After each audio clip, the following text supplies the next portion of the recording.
அபியாவின் வியாதி. அதிகாரம் 14. அக்காலத்திலே யெரொபெயாமின் குமாரனாகிய அபியா வியாதியில் விழுந்தான். அப்பொழுது யெரொபெயாம் தன் மனைவியை பார்த்து, நீ எழுந்து, நீ யெரொபெயாமின் மனைவி என்று ஒருவரும் அறியாதபடிக்கு வேஷம் மாறி சீலோவுக்குப் போ. இந்த ஜனத்தின் மேல் நான் ராஜாவாவேன் என்று என்னோட சொன்ன தீர்க்கதரிசியாகிய அகியா அங்கே இருக்கிறான். நீ உன் கையிலே 10 அப்பங்களையும் பணியாரங்களையும் ஒரு கலசம் தேனையும் எடுத்துக்கொண்டு அவனிடத்துக்குப் போ. பிள்ளைக்கு சம்பவிக்கப் போகிறது என்னதென்று அவன் உனக்கு அறிவிப்பான் என்றான். அப்படியே யெரொபெயாமின் மனைவி செய்தாள். அவள் எழுந்து சீலோவுக்குப் போய் அகியாவின் வீட்டிற்குள் பிரவேசித்தாள். அகியாவோ முதிர் வயதானதினால் அவன் கண்கள் மங்கலடைந்து பார்க்கக்கூடாதிருந்தான். கர்த்தர் அகியாவிடத்தில், இதோ யெரொபெயாமின் மனைவி வியாதியாயிருக்கிற தன் குமாரனுக்காக உன்னை ஒரு விசேஷம் கேட்க வருகிறாள். நீ அவளுக்கு இன்ன பிரகாரமாக சொல்ல வேண்டும். அவள் உட்பிரவேசிக்கிற போது தன்னை அந்நிய ஸ்திரியாக காண்பிப்பாள் என்றார். ஆகையால் வாசற்படிக்குள் பிரவேசிக்கும் அவளுடைய நடையின் சத்தத்தை அகியா கேட்டவுடனே அவன், யெரொபெயாமின் மனைவியே, உள்ளே வா, உன்னை அந்நிய ஸ்திரியாக காண்பிக்கிறதென்ன? துக்க செய்தியை உனக்கு அறிவிக்க நான் அனுப்பப்பட்டேன். யெரொபெயாம் கர்த்தருக்கு விரோதமாக துணிகரமாய் பாவம் செய்கிறான். அவன் தன்னுடைய பொல்லாத வழியை விட்டு திரும்பவில்லை. யெரொபெயாம் கர்த்தரை விட்டு விலகி விக்கிரகங்களை பின்பற்றுகிறான். அக்காலத்தில் யெரொபெயாமின் குமாரனாகிய அபியா வியாதியில் விழுகிறான். அபியா யெரொபெயாமின் மூத்த குமாரனாக இருக்க வேண்டும் என்று வேத பண்டிதர்கள் சொல்லுகிறார்கள். அபியா சேஷ்ட புத்திரனாக இருப்பதினால் யெரொபெயாமுக்கு பின்பு அபியாவே இஸ்ரவேலின் சிங்காசனத்தில் வீற்றிருந்து இஸ்ரவேலை ராஜ்யபாரம் பண்ண வேண்டும். அபியா செத்துப்போனது இஸ்ரவேலர் எல்லோரும் துக்கம் கொண்டாடி அவனை அடக்கம் பண்ணுகிறார்கள். அபியா வியாதியில் விழுந்த காலத்தை பற்றியும் இந்த வசனத்தில் சொல்லப்பட்டிருக்கிறது. அக்காலத்திலே என்னும் வார்த்தைக்கு யெரொபெயாம் தன் பொல்லாத வழியை விட்டு திரும்பாமல் மறுபடியும் ஜனத்தில் ஈனமானவர்களை மேடைகளின் ஆசாரியராக்கின காலத்தில் என்று பொருள். எவன் மேல் யெரொபெயாமுக்கு மனதிருந்ததோ அவனை பிரதிஷ்டை பண்ணினான். அப்படிப்பட்டவர்கள் மேடைகளின் ஆசாரியர்கள் ஆனார்கள். யெரொபெயாம் கர்த்தரை விட்டு விலகி தன் பொல்லாத வழியை விட்டு திரும்பாத காலத்தில் அவனுடைய குமாரனாகிய அபியா வியாதியில் விழுகிறான். அகியா கர்த்தருடைய தீர்க்கதரிசி. இவன் யெரொபெயாமுக்கு ஏற்கனவே தீர்க்க தரிசனம் சொன்னவன். யெரொபெயாம் அகியாவின் மீது மதிப்பு மரியாதையும் வைத்திருக்கிறான். தன்னுடைய குமாரனாகிய அபியா வியாதியில் விழுந்தபோது யெரொபெயாம் தன்னுடைய மனைவியை தீர்க்கதரிசியாகிய அகியாவினிடத்தில் அனுப்புகிறான். யெரொபெயாமின் குமாரனாகிய அபியா வியாதியில் விழுந்தான். யெரொபெயாம் கட்டிய பலிபீடம் வெடித்து சிதறியது. மரத்து போன அவனுடைய கை குணமாயிற்று. அந்த காலத்தில் அவனுடைய குமாரனாகிய அபியா வியாதியில் விழுந்தான். தன்னுடைய மனைவியை தன் குமாரனின் நிமித்தம் அகியாவை பார்ப்பதற்காக அனுப்புகிறான். வேஷம் மாறி சீலோவிற்கு போகுமாறு கூறுகிறான். யெரொபெயாமிற்கு தன் விக்கிரகங்கள் மேல் நம்பிக்கை இல்லை. அரசியல் காரணங்களுக்காக அவன் விக்கிரக ஆராதனை செய்கிறான். தன் தேசத்தில் விக்கிரகங்கள் இல்லை என்றால் தன்னுடைய ஜனங்கள் எருசலேமுக்கு போய் விடுவார்களோ என்னும் சந்தேகத்தில் விக்கிரகங்களை ஸ்தாபிக்கிறான். யெரொபெயாமின் உள்ளத்தில் கர்த்தரே மெய்யான தேவன் என்னும் நம்பிக்கை இருக்கிறது. கர்த்தரே யெரொபெயாமிற்கு தேசத்தை கொடுத்தார். அவன் கர்த்தருக்கு கீழ்ப்படிந்தால் அவனும் அவனுடைய குடும்பமும் அவனுடைய ராஜ்யமும் ஆசீர்வதிக்கப்பட்டிருக்கும். யெரொபெயாம் தன் மனைவியை பார்த்து, நீ எழுந்து, நீ யெரொபெயாமின் மனைவி என்று ஒருவரும் அறியாதபடிக்கு வேஷம் மாறி சீலோவுக்கு போ. இந்த ஜனத்தின் மேல் நான் ராஜாவாவேன் என்று என்னோட சொன்ன தீர்க்கதரிசியாகிய அகியா அங்கே இருக்கிறான். நீ உன் கையிலே 10 அப்பங்களையும் பணியாரங்களையும் ஒரு கலசம் தேனையும் எடுத்துக்கொண்டு அவனிடத்திற்கு போ. பிள்ளைக்கு சம்பவிக்கப் போகிறது இன்னது என்று அவன் உனக்கு அறிவிப்பான் என்று சொல்லுகிறான். அபியா வியாதியில் விழுந்தது யெரொபெயாமுக்கு மிகவும் வேதனையாய் இருக்கிறது. தன்னுடைய பிள்ளைக்கு சம்பவிக்கப் போகிறது என்ன என்பதை அறிந்து கொள்ள யெரொபெயாம் விரும்புகிறான். அபியா வியாதி நீங்கி பிழைப்பானா அல்லது வியாதியில் விழுந்த அவன் செத்துப்போவானா என்பதை அறிந்து கொள்ள யெரொபெயாம் விரும்புகிறான். இஸ்ரவேலின் தேவனாகிய கர்த்தரே பரம வைத்தியர். வியாதியில் விழுந்திருக்கிற அபியா பிழைக்க வேண்டும் என்றால் யெரொபெயாம் பரம வைத்தியராகிய கர்த்தரிடத்தில் வந்து விண்ணப்பம் பண்ண வேண்டும். ஆனால் அவனோ கர்த்தரை விட்டு விலகி விக்கிரகங்களை பின்பற்றுகிறான். கர்த்தருக்கு ஆராதனை செய்யாமல் விக்கிரகங்களுக்கு மேடைகளிலே தூபம் காட்டுகிறான்.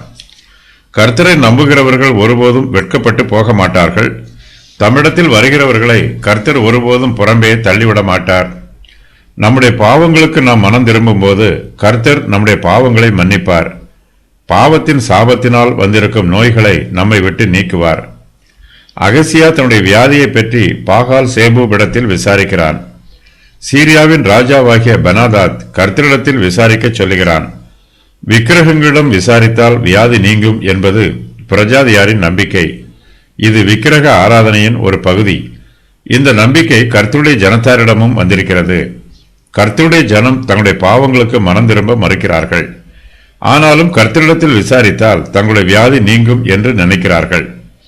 தங்களுடைய வியாதியை பற்றி தீர்க்கதரிசிகளிடம் குறி கேட்பது போல விசாரிக்கிறார்கள். அகசியா சமாரியாவில் இருக்கிற தன் மேன் வீட்டிலிருந்து கிராதியின் வழியாய் விழுந்து வியாதிப்பட்டு இந்த வியாதி நீங்கி பிழைப்பேனா என்று எக்ரோனின் தேவனாகிய பாகால் சேபூபிடத்தில் போய் விசாரியுங்கள் என்று ஆட்களை அனுப்பினான். 2 ராஜாக்கள் 1:2. சீரியாவின் ராஜாவாகிய பெனாதாத் வியாதியாயிருந்தான். எலிசா தமஸ்குவுக்கு வந்தான். தேவனுடைய மனுஷன் இவ்விடத்தில் வந்திருக்கிறான் என்று அவனுக்கு அறிவிக்கப்பட்ட போது ராஜா ஆசகேலை நோக்கி, நீ உன் கையில் ஒரு காணிக்கையை எடுத்துக்கொண்டு தேவனுடைய மனுஷனுக்கு எதிர்கொண்டு போய், நான் இந்த வியாதி நீங்கி பிழைப்பேனா என்று அவனை கொண்டு கர்த்தரிடத்தில் விசாரிக்க சொன்னான். 2 ராஜாக்கள் 8:8. பாவங்களை மறைக்கிறவன் வாழ்வடைய மாட்டான். தன்னுடைய பாவத்தை அறிக்கை செய்து விட்டு விடுகிறவனோ கர்த்தருடைய இரக்கத்தை பெற்றுக்கொள்வான். யெரொபெயாம் கர்த்தருக்கு விரோதமாய் பாவம் செய்கிறான். கர்த்தருடைய வழியை விட்டு விலகி விக்கிரகங்களின் வழியை பின்பற்றுகிறான். தன்னுடைய பொல்லாத வழியை விட்டு திரும்பாமலேயே கர்த்தருடைய தீர்க்கதரிசியாகிய அகியாவினிடத்தில் விசாரித்தால் தன்னுடைய பிள்ளைக்கு சம்பவிக்கப் போவதை அறிந்து கொள்ளலாம் என்று யெரொபெயாம் நினைக்கிறான். யெரொபெயாமுக்கு கர்த்தரிடத்தில் ஜெபம் பண்ண தெரியாவிட்டால் அவன் அகியாவினிடத்தில் போய் அவனை தனக்காக கர்த்தரிடத்தில் ஜெபம் பண்ணுமாறு வேண்டிக் கொள்ளலாம். யெரொபெயாமும் விக்கிரகங்களை தன்னை விட்டு அகற்ற வேண்டும். அப்போது கர்த்தருடைய கிருபையுள்ள கரம் யெரொபெயாமின் மீதும் அவனுடைய குமாரனாகிய அபியாவின் மீதும் வந்து தங்கும். வியாதியில் விழுந்திருக்கிற அபியா குணமடைவான். இக்காலத்திலும் அநேகர் தங்களுடைய பாவங்களையும் கடமைகளையும் உணராமல் தங்களுக்கு என்ன நேரிடும் என்பதை அறிந்து கொள்வதில் ஆர்வம் காண்பிக்கிறார்கள். தங்களுக்கு என்னென்ன ஆசீர்வாதங்கள் எல்லாம் கிடைக்கும் என்பதை தீர்க்கதரிசிகள் மூலமாய் கேள்விப்பட விரும்புகிறார்கள். தீர்க்கதரிசிகள் அவர்களுடைய பாவங்களையும் கடமைகளையும் அவர்களுக்கு எடுத்துச் சொன்னால் அவர்கள் இப்படிப்பட்ட வார்த்தைகளுக்கு செவி கொடுக்க மாட்டார்கள். தன்னுடைய பிள்ளைக்கு சம்பவிக்கப் போகிறது என்ன என்பதை யெரொபெயாம் அறிந்து கொள்ள விரும்புகிறான். இதற்காக அவன் தன் மனைவியை அகியா என்னும் தீர்க்கதரிசியினிடத்தில் அனுப்புகிறான். யெரொபெயாம் இஸ்ரவேல் ஜனத்தின் மேல் ராஜாவானான் என்று இந்த அகியா அவனுக்கு ஏற்கனவே தீர்க்க தரிசனம் சொல்லி இருக்கிறான். அகியாவுக்கு இப்போது முதிர்வயதாயிற்று. அதனால் அவனுடைய கண்கள் மங்கலடைந்து பார்க்கக்கூடாத நிலைமையில் இருக்கிறது. தீர்க்கதரிசியாகிய அகியா இப்போது சீலோவிலே இருக்கிறான். அகியாவின் சரீரப்பிரகாரமான கண்கள் காணக்கூடாதபடிக்கு மங்களாய் இருந்தாலும் அவனுடைய ஆவிக்குரிய கண்கள் பிரகாசமாய் இருக்கிறது. அகியாவால் கர்த்தருடைய தரிசனங்களை தெளிவாக பார்க்க முடிகிறது. யெரொபெயாம் தன்னுடைய மனைவியை தீர்க்கதரிசியாகிய அகியாவினிடத்தில் அனுப்புகிறான். யெரொபெயாம் தானிலும் பெத்தேலிலும் 2 பொன் கன்றுக்குட்டிகளை நிறுவி இருக்கிறான். இந்த கன்றுக்குட்டிகளை நிறுவியது சம்பந்தமாக விசாரிப்பதற்காகவோ அல்லது ஜனத்தில் ஈனமானவர்களை மேடைகளின் ஆசாரியர்கள் ஆக்கினது பற்றி விசாரிப்பதற்காகவோ யெரொபெயாம் தன்னுடைய மனைவியை அகியாவினிடத்தில் அனுப்பவில்லை. யெரொபெயாமின் குமாரனாகிய அபியா இப்போது வியாதியில் விழுந்திருக்கிறான். இதனால் யெரொபெயாமின் மனது கலக்கமடைந்திருக்கிறது. அவன் மிகுந்த வேதனையில் இருக்கிறான். யெரொபெயாம் நிறுவின பொன் கன்றுக்குட்டிகளோ அவன் ஸ்தாபித்த மேடைகளோ அவன் கட்டின பலிபீடங்களோ அவனுக்கு ஆறுதலை கொடுக்கவில்லை. அவை அவனுடைய வேதனைகளை குறைக்கவில்லை. வியாதியில் விழுந்து கிடக்கிற அபியாவை அவன் ஆராதிக்கிற விக்கிரகங்கள் குணப்படுத்தவில்லை. தீர்க்கதரிசியாகிய அகியா யெரொபெயாமுக்கு ஏற்கனவே நல்ல செய்தியை சொல்லியிருக்கிறான். இஸ்ரவேல் ஜனத்தின் மேல் யெரொபெயாம் ராஜாவாவான் என்று அகியா ஏற்கனவே தீர்க்க தரிசனம் சொன்னவன். அகியா தனக்கு ஏற்கனவே நல்ல செய்தி சொன்னதினால் இப்போது அவன் மறுபடியுமாய் தனக்கு நல்ல செய்தி சொல்லுவான் என்று யெரொபெயாம் எதிர்பார்க்கிறான். யெரொபெயாமை போல ஏராளமான ஜனங்கள் தங்களுடைய பாவங்களினால் சந்தோஷத்தையும் சமாதானத்தையும் சரீர ஆரோக்கியத்தையும் இழந்து போய் இருக்கிறார்கள். இவர்கள் தங்களுடைய பாவங்களுக்கு மனம் திரும்பி கர்த்தருடைய கிருபையையும் இரக்கத்தையும் பெற்றுக்கொள்ளலாம். ஆனால் இவர்கள் தங்கள் பாவங்களுக்கு மனம் திரும்பாமல் தங்களுக்கு பிரியமான ஊழியக்காரர்கள் தங்களுக்கு ஆறுதலான வார்த்தைகளையும் ஆசீர்வாதமான வார்த்தைகளையும் சொல்ல வேண்டும் என்று எதிர்பார்க்கிறார்கள். இப்படிப்பட்டவர்கள் தங்களுடைய பரிசுத்தத்திற்கு முக்கியத்துவம் கொடுக்காமல் தங்களுடைய ஊழியக்காரரின் பரிசுத்தத்தில் நம்பிக்கை வைக்கிறார்கள்.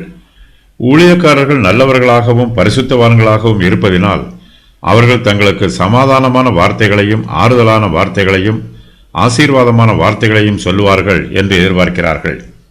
இப்படிப்பட்டவர்கள் தங்களை தாங்களே வஞ்சித்துக் கொள்கிறார்கள். இந்த விஷயத்தில் இவர்கள் நம்புகிற ஊழியக்காரர்கள் இவர்களுடைய மனதின் எண்ணத்தை ஆதரித்தால் அப்படிப்பட்ட ஊழியக்காரர்களும் தங்களை தாங்களே வஞ்சித்துக் கொள்கிறார்கள். யெரொபெயாம் தன்னுடைய மனைவியை அகியா என்னும் தீர்க்கதரிசியின் இடத்துக்கு அனுப்புகிறான்.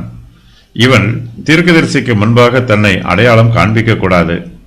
யெரொபெயாம் தன் மனைவியை பார்த்து, நீ எழுந்து நீ யெரொபெயாமின் மனைவி என்று ஒருவரும் அறியாதபடிக்கு வேஷம் மாறி சீலோவுக்கு போ என்று சொல்லுகிறான். யெரொபெயாமின் மனைவி அகியாவிடம் தன்னை பற்றி வெளிப்படுத்தாமல் பொதுவான காரியங்களை கேட்க வேண்டும். தனக்கு ஒரு பிள்ளை இருப்பதாகவும் அந்த பிள்ளை இப்போது வியாதியில் விழுந்திருப்பதாகவும் அந்த பிள்ளை வியாதி நீங்கி குணமடையுமா குணமடையாதா என்பதை தனக்கு அறிவிக்க வேண்டும் என்றும் யெரொபெயாமின் மனைவி தீர்க்கதரிசியாகிய அகியாவினிடத்தில் பொதுவாக கேட்க வேண்டும். யெரொபெயாமின் மனைவி சீலோவுக்கு வேஷம் மாறி போகாமல் தன்னுடைய அரண்மனையிலேயே தங்கியிருந்து வியாதியில் விழுந்து கிடக்கிற தன்னுடைய குமாரனை கவனிப்பது அவளுக்கு நன்மையாக இருந்திருக்கும். அவள் தன்னை யெரொபெயாமின் மனைவி என்று ஒருவரும் அறியாதபடிக்கு வேஷம் மாறி சீலோவுக்கு போக வேண்டும். அவள் தன்னுடைய அரண்மனையை விட்டு வெளியேறி இஸ்ரவேல் தேசத்தில் இருந்து யூதா தேசத்திற்கு புறப்பட்டு போக வேண்டும். இஸ்ரவேல் தேசத்தாருக்கும் யூதா தேசத்தாருக்கும் அவள் தன்னை யெரொபெயாமின் மனைவி என்று ஒருவரும் அறியாதபடிக்கு வேஷம் மாறி போக வேண்டும். சீலோவில் இருக்கிற தீர்க்கதரிசியாகிய அகியாவுக்கு முன்பாகவும் அவள் தன்னை யார் என்று வெளிப்படுத்தாமல் வேஷம் மாறி போக வேண்டும். யெரொபெயாமின் மனைவி தீர்க்கதரிசியாகிய அகியாவினிடத்தில் பிள்ளைக்கு சம்பவிக்கப் போகிறது என்ன என்று மாத்திரமே கேட்க வேண்டும். அவள் தன் புருஷனாகிய யெரொபெயாமின் பாவத்தை பற்றியோ விக்கிரக ஆராதனையை பற்றியோ அகியாவினிடத்தில் ஒன்றும் கேட்கக்கூடாது. யெரொபெயாம் கர்த்தரை விட்டு விலகி பொல்லாத வழிகளில் நடக்கிறான். கர்த்தருடைய கோபம் அவன் மீது வந்திருக்கிறது. தன்னுடைய பிள்ளைக்கு என்ன சம்பவிக்கும் என்று கேட்பதற்கு பதிலாக தன் புருஷனாகிய யெரொபெயாமுக்கு என்ன சம்பவிக்கும் என்பதை கேட்டால் அகியா அவர்களுக்கு பிரயோஜனமான ஆலோசனையை சொல்லியிருப்பான். யெரொபெயாம் தன்னுடைய மனைவியை தீர்க்கதரிசியாகிய அகியாவினிடத்தில் வெறுங்கையோடு அனுப்பவில்லை. 10 அப்பங்களையும் பணியாரங்களையும் 1 கலசம் தேனையும் தன்னுடைய கையிலே எடுத்துக்கொண்டு அகியாவினிடத்திற்கு போகுமாறு யெரொபெயாம் தன்னுடைய மனைவியினிடத்தில் சொல்லுகிறான். அப்படியே யெரொபெயாமின் மனைவி செய்கிறாள். அவள் எழுந்து சீலோவுக்கு போய் அகியாவின் வீட்டிற்குள் பிரவேசிக்கிறாள். அகியாவோ முதிர் வயதானதினால் அவன் கண்கள் மங்கலடைந்து பார்க்க கூடாதிருக்கிறான். அகியாதான் யெரொபெயாம் ராஜாவாவான் என்று தீர்க்க தரிசனம் கூறியவன். இப்போது அகியாவிற்கு முதிர் வயதாயிற்று. கண்களின் பார்வையும் மங்கிவிட்டது. யெரொபெயாம் தன் மனைவியை வேஷம் மாறி போகச் சொன்னான். இது அவனுடைய குற்ற உணர்வை காண்பிக்கிறது. அப்பங்களையும் பணியாரங்களையும் 1 கலசம் தேனையும் மிகவும் ஏழ்மையில் இருப்பவர்களே காணிக்கையாக கொண்டு செல்வார்கள். தன் தேசம் ஏழ்மையில் இருக்கிறது என்று யெரொபெயாம் அகியாவை ஏமாற்றுகிறான். இதுபோலவே ரெபெக்காளும் யாக்கோபும் ஒரு காலத்தில் ஈசாக்கை வஞ்சித்தார்கள். யெரொபெயாமின் மனைவி அகியாவினிடத்தில் பேசுவதற்கு முன்பாகவே கர்த்தர் அவருடைய விஷயங்களை அகியாவுக்கு வெளிப்படுத்துகிறார். கர்த்தர் அகியாவினிடத்தில், இதோ யெரொபெயாமின் மனைவி வியாதியாயிருக்கிற தன் குமாரனுக்காக உன்னை விசேஷம் கேட்க வருகிறாள். நீ அவளுக்கு இன்ன பிரகாரமாக சொல்ல வேண்டும். அவள் உட்பிரவேசிக்கிற போது தன்னை அந்நிய ஸ்திரியாக காண்பிப்பாள் என்று சொல்லுகிறார். எவ்வளவுதான் வேஷம் மாறி போனாலும் கர்த்தரை ஏமாற்ற முடியாது. யெரொபெயாமின் மனைவி அகியாவின் வீட்டிற்குள் வருவதற்கு முன்பாகவே கர்த்தர் அதை அகியாவுக்கு வெளிப்படுத்துகிறார். யெரொபெயாமின் மனைவி அகியாவின் வீட்டு வாசற்படியில் பிரவேசிக்கிறாள். அவளுடைய நடையின் சத்தத்தை அகியா கேட்கிறான். உடனே அவன், யெரொபெயாமின் மனைவியே, உள்ளே வா என்று அவளை பெயர் சொல்லி அழைக்கிறான். யெரொபெயாமின் மனைவியோ ஒருவரும் அறியாதபடிக்கு வேஷம் மாறி வந்திருக்கிறாள். அகியாவோ அவளை பெயர் சொல்லி அழைக்கிறான். அவள் வேஷம் மாறி வந்திருப்பதையும் அவளுக்கு தெளிவுபடுத்துகிறான். உன்னை அந்நிய ஸ்திரியாக காண்பிக்கிறது என்ன என்று அகியா அவளிடத்தில் கேட்கிறான். யெரொபெயாம் நல்ல செய்தியை கேட்க வேண்டும் என்று எதிர்பார்த்து தன் மனைவியை சீலோவில் இருக்கிற தீர்க்கதரிசியாகிய அகியாவினிடத்திற்கு அனுப்பினான். செய்தி இனிப்பாக இருக்க வேண்டும் என்பதற்காக ஒரு கலசம் தேனையும் தீர்க்கதரிசிக்கு கொடுத்து அனுப்பினான். அகியாவோ யெரொபெயாமின் மனைவியினிடத்தில் நல்ல செய்தியை சொல்லாமல், துக்க செய்தியை உனக்கு அறிவிக்க நான் அனுப்பப்பட்டேன் என்று சொல்லுகிறான். யெரொபெயாமின் மனைவியே, உள்ளே வா என்று அகியா சொல்லுகிறான். அகியா தன்னை இவ்வாறு அழைத்தது யெரொபெயாமின் மனைவிக்கு அதிர்ச்சியாக இருந்திருக்கலாம். ரகசியமாக போக வேண்டும், வஞ்சிக்க வேண்டும் என்னும் எந்த எண்ணமும் அகியாவிடம் சித்திக்கவில்லை.